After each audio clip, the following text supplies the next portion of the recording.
welcome to the Behaviour News Channel. I'm Travis, and tonight's story, organophosphates in farmers. Crop protection products such as organophosphates are currently an important part of Australia's agricultural industry, recently found to contribute over $20 billion of Australian agricultural output when accounting for current farming practices, with the majority being used in broadacre crops such as wheat and grain. They are important to ensure stable and seasonal independent crop yields, which make up a substantial part of funding opportunities available to Australian farmers. Tonight we have a special guest, Travis, in Western Australia, and also Travis in Melbourne. They have been looking into addressing the chronic exposure of farmers to organophosphates. Travis, why is this an issue? Thanks, Travis. There are several wider environmental issues with organophosphates. However, in a health context, organophosphates are nerve-affecting agents where acute poisoning cases may cause paralysis, seizures, and coma. These are mostly attributed with developing countries where extreme behaviours, such as using pesticide mixing containers for eating in, are an issue. In Australia, where chronic low-level exposure has been associated with conditions such as impaired memory, fine motor skills, delayed neuropathy, and Parkinson's disease. So, who are you targeting with this? Our target audience are farmers who are managing medium-sized farms. Large farming organisations generally exhibit more behaviour-independent, finance-driven investment paths, so they're excluded. Our audience are owning broadacre crops, as these were found to provide the easiest transition and widest market and most capable with our target behaviour. They are living in rural or remote areas in Australia and are aged between the age of 30 and 50, and their employees. This age group was chosen as they would have the most autonomy about their decisions and expertise in financial and change processes. Thanks, Travis. So Travis, I understand you've been looking into the behaviours of the farmers. What behaviours are you targeting? Yeah, great question. Using the above search strings in Google Scholar, a list of behaviours were identified to contribute to the issue. This was narrowed down into 5 that were Australian specific, chosen due to references from Australian or Western cultures. These were compliance to PPE usage whilst handling organophosphates, the adoption of big data farming technologies such as precision agriculture, which looks to revolutionise farms through sensing and monitoring of fields, and delivering pesticides through drones to areas of crops which are needed. The adoption of alternate farming technologies such as integrated pest management, which are alternate organophosphate-like technologies, making use of native plants as natural insecticides. The knowledge and compliance of proper storage and handling of organophosphates, and the adoption of organic farming. These 5 choices were then analysed using the decision likelihood matrix, the current behavioural penetration, which is indicated by the circle size, and with references from literature. It was found that the proper storage of organophosphates was less of an issue in direct human contact. The appropriate use of PPE is a great way to protect humans from chemicals. However, WorkSafe Australia deems PPE as a last resort measure, where alternative measures such as risk elimination or substitution shall be applied before relying on PPE. It is also difficult to prove to farmers the tangible benefits of proper PPE adoption, as problems concerning not using PPE are generally chronic and long-term, with symptoms appearing often long after the continual usage of it. Organic farming will have a large impact as it stops pesticides use altogether. However, it has a low likelihood of adoption due to the subsequent decrease in crop yields, hurting profitability and overall agricultural output, which is found to be a big factor for Australian farmers.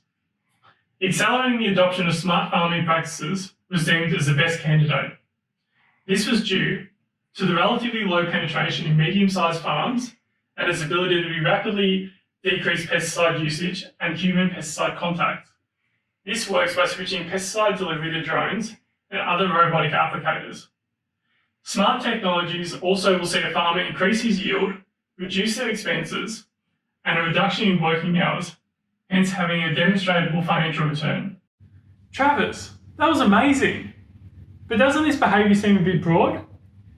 You will overburden all the farmers if you tell them just to adopt this method. You know, Travis, that is actually an excellent point you raise there. Your insights into this behaviour analysis is generally extraordinary. So, we dove a little deeper. We created a study design using literature review and a survey.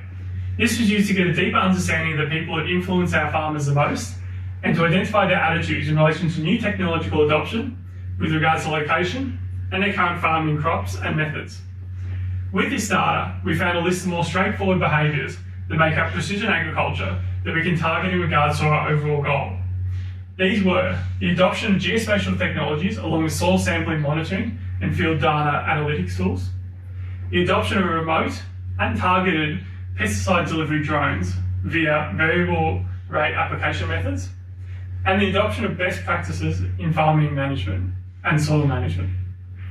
Now, whilst agricultural precision generally requires all three of these approaches, plus more, to be completely effective, it was decided to proceed with the behaviour that was going to have the least barriers to adoption, where behaviours such as turning to new farming technologies and advances in data analysis concepts were found to be difficult for farmers to understand their implementation.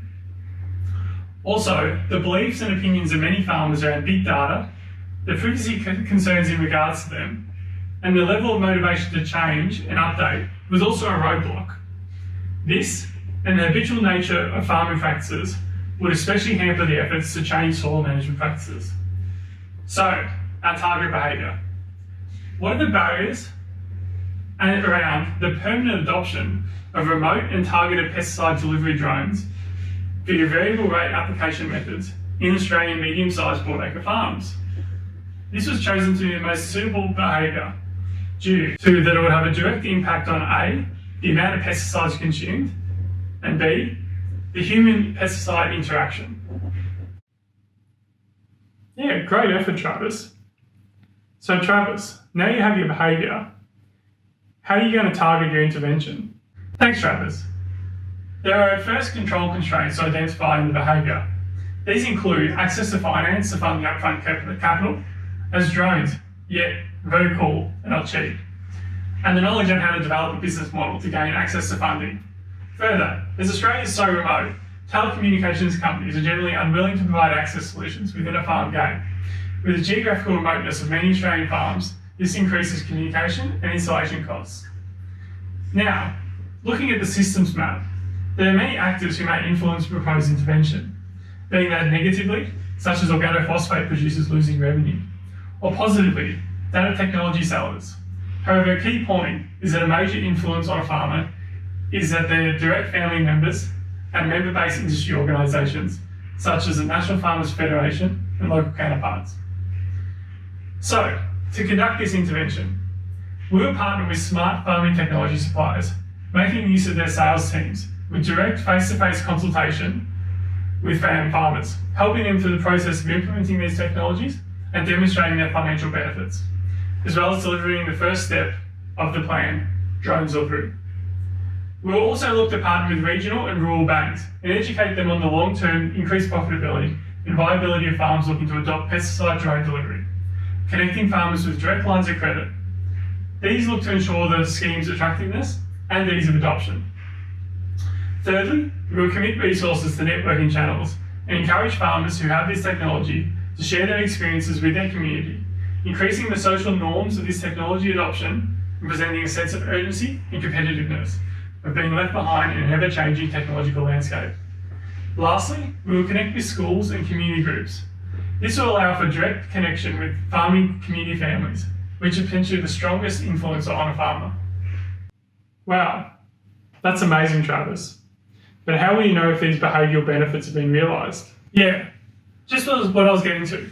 By using a difference in difference study method, we will target 2 regional remote population areas in New South Wales and Western Australia, with a high proportion of medium-sized broadacre farms. This will reduce the likelihood of cross-communication between groups. However, the different political and economic factors of the area are an extra variable to consider. The following objective measures will be measured are the level of acetylcholine in the target population blood, being a direct measure of the issue, and a reduction in usage of organophosphates, which is an indirect measure more aligned with the outcomes of our intervention. Also, several self-report measures will also be part of the study, including beliefs on technology and data, and a survey on the direct adoption of the smart farming technologies on their farm. Well, Travis, looks like your act to change the behaviour of broadacre farmers, helping them adopt new and targeted drone delivery methods. The first step in a larger technological push driven for these farmers. Your use of community connection and crowdsourcing of resources is really innovative in this field. By doing this, I hope it leads to a lower risk of conditions associated with chronic exposure to organophosphates-based insecticides and a more financially competitive market for Australia. Thanks everyone for watching. See you next time.